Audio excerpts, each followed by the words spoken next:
Võrkpall või? Ei no kindlasti toobki rahvast ju sportima ja see ongi ju fun, et käia nädalavahetus ka teha sporti, et vaata Eesti inimest keegi liigutada, aga vaata meid ära. Spordile pööndunud. Jaa.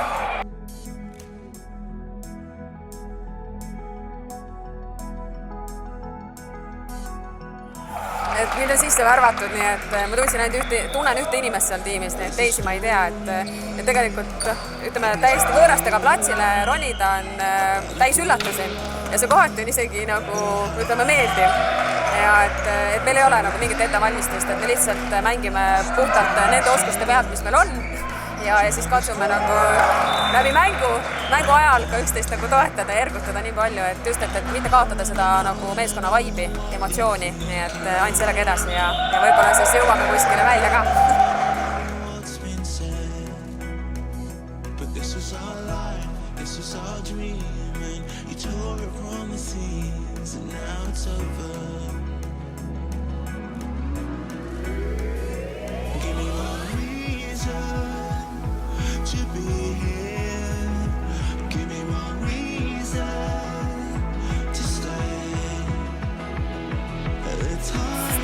Selles mängus on nii palju emotsioone, naeru, rõõmu, kurbust, pisaraid kõike.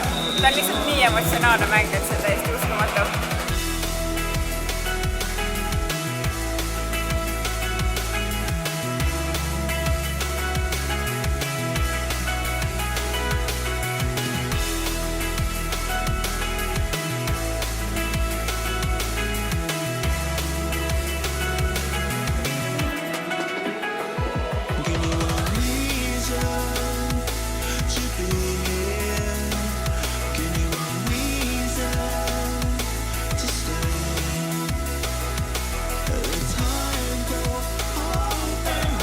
Kindlasti alguses on raske, kui sa ei ole võistlustel käinud ja kogemusi ei ole, aga need tulevadki võistlustel. Sa võid seal trennis teha, teed trenni, teed neid harjutusi, aga kogemused tulevad võistlustel. Ma võin julgelt seda, et ma olen täna esimest korda võrkpallivõistlustel väga lahe. Ei mingit hirmu, ei midagi, puhas fun.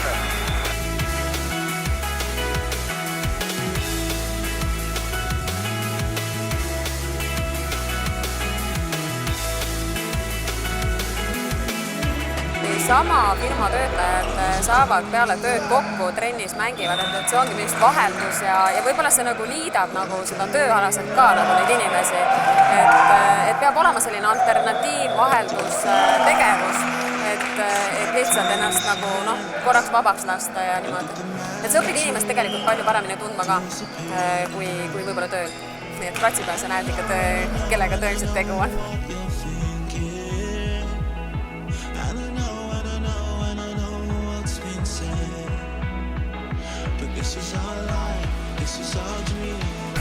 Et tänane päev on hästi lahe tegelikult ja ilm ei ole väljas ka kõige ilusam, nii et siis mis saab olla parem kui tubane tegevus saali võrkpalli.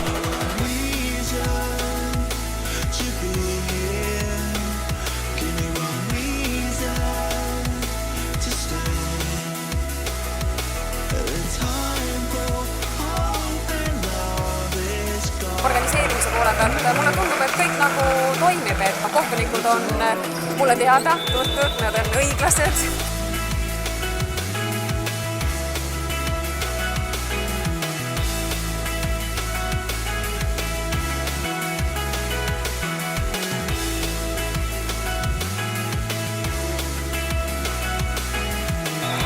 Aga selles mõttes, et lihtsalt, et mängime nagu oma mängu ja kui me siin rahulikult mängime, siis on vastased hakkavad ise ka eksima. Nii et ja võib-olla siis natuke mängida vastaste nagu psühholoogiaga ka, et kavaldada nad üle.